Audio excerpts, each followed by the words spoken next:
All right, let's talk about money. Today, we're going to build a financial roadmap together, basically going decade by decade through the biggest money mistakes people make. The whole idea here is to help you steer clear of these pitfalls and build the future you actually want.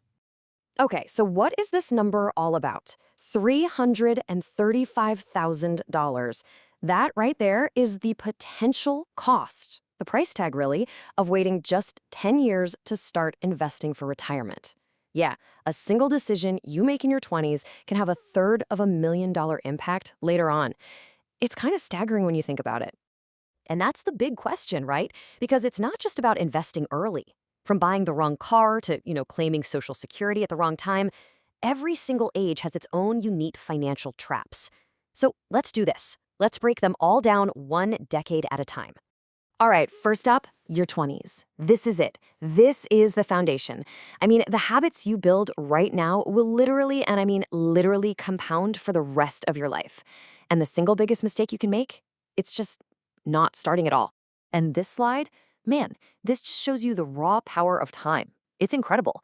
You're investing the exact same amount of money, $200 a month, but just by starting 10 years earlier, you end up with more than double the cash.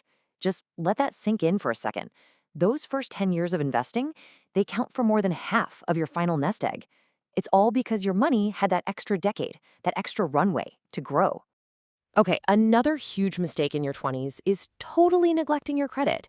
And this little story here just illustrates the real-world pain of that.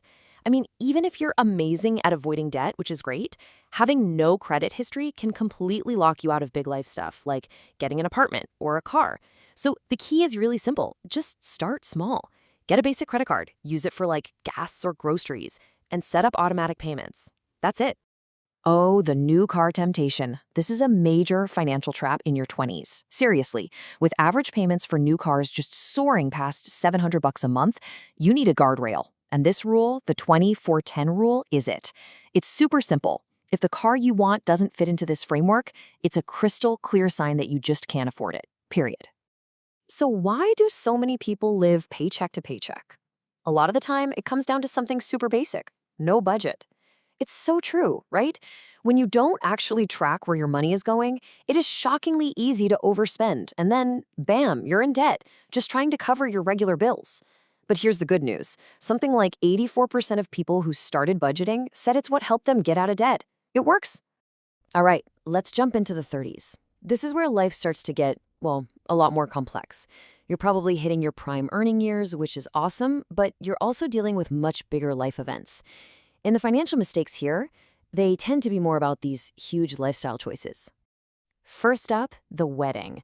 Oh man, the costs here can just spiral out of control so fast. I mean, look at this. Just the venue and the food alone can run you almost 20 grand on average. That's crazy. So if you want to avoid starting your marriage deep in debt, a really good rule of thumb is to spend no more than 20% of your combined yearly income on the whole thing. And you think a wedding is expensive? Check this out. Over $21,000. That's the average annual cost of just owning and maintaining a house.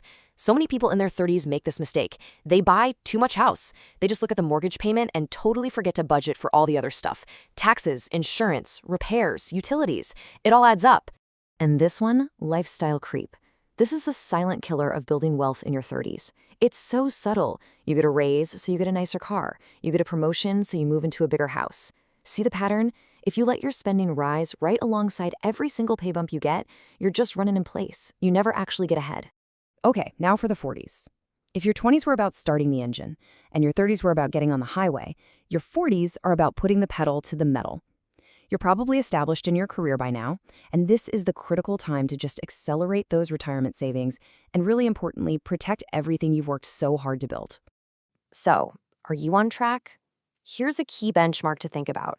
Fidelity suggests having about 3 times your annual salary saved up by the time you hit 40. So let's say you make $100 grand a year, you should be aiming for a $300,000 nest egg. I know, for a lot of people, seeing that number can be a real, whoa, wake-up call. But how much do you actually need in the end? The 4% rule is a great way to figure this out by working backward. It's pretty simple. If you think you'll need, say, $40,000 a year from your savings to live on in retirement, then you'd need a total nest egg of $1 million. It's just a really handy way to get a ballpark number for your big picture goal. This is a big one for your 40s. You probably have people, kids, a spouse, who depend on your income. And being underinsured at this stage, it's a massive, massive gamble. Life insurance is there to protect them if the worst happens. And disability insurance, that protects you and them if you get sick or hurt and can't work. It's non-negotiable. So what if you're looking at that 3 times your salary benchmark and you're thinking, oh no, I'm way behind? The absolute worst mistake you can make is to panic. Seriously. Trying to gamble your way back on track by chasing some hot stock or some risky crypto is just a recipe for disaster. You have to stick with a boring, consistent approach. I know it's not sexy, but it's what actually works. And now, the 50s. Welcome to the pre-retirement push. This is the final stretch, really. It's the last decade you have to get your financial house in perfect order before you make that huge transition into retirement. Okay, number 1 priority in your 50s. It is absolutely crucial to walk into retirement with as little debt as you possibly can. High interest payments on credit cards or loans will just bleed your retirement funds dry. So this plan, it's simple, but you have to be ruthless. And it's the most effective way to get debt-free before you clock out for good. And please, please don't make this mistake. Not taking advantage of catch-up contributions. This is a powerful tool. The government basically says, hey, you're over 50, you can put extra money into your 401k and IRA. So if you have the cash, maxing these out can give your nest egg a really significant final boost. It's like a last-minute superpower.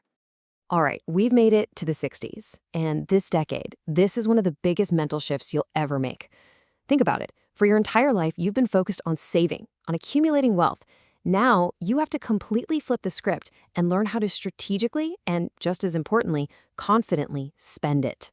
Now, one of the single costliest mistakes you can make in your 60s is claiming Social Security too early. Sure, you can start taking it at 62, but you'll get a permanently reduced benefit for the rest of your life. If you can just wait 5 more years to your full retirement age, you get 100% of your benefit. And that difference, over a 20 or 30-year retirement, it is absolutely massive. And here's another number that should stop you in your tracks. $315,000. That's what Fidelity estimates the average retired couple is going to need just for healthcare expenses after Medicare kicks in. Yeah, completely forgetting to plan for healthcare is a mistake that can absolutely torpedo even the most solid retirement plans. You know, maybe the most overlooked mistake of all is this: retiring from work without having something to retire to. It's not just about the money. All the studies show that having a real vision for your time, hobbies, community, a sense of purpose, that leads to way better mental health and a much more fulfilling retirement than just sitting on the couch. So from your 20s all the way to your 60s and beyond, you can see how every single decision kind of builds on the one before it. By understanding these common mistakes, you're not just dodging bullets, you're actively taking control of your own financial story. You're writing the script.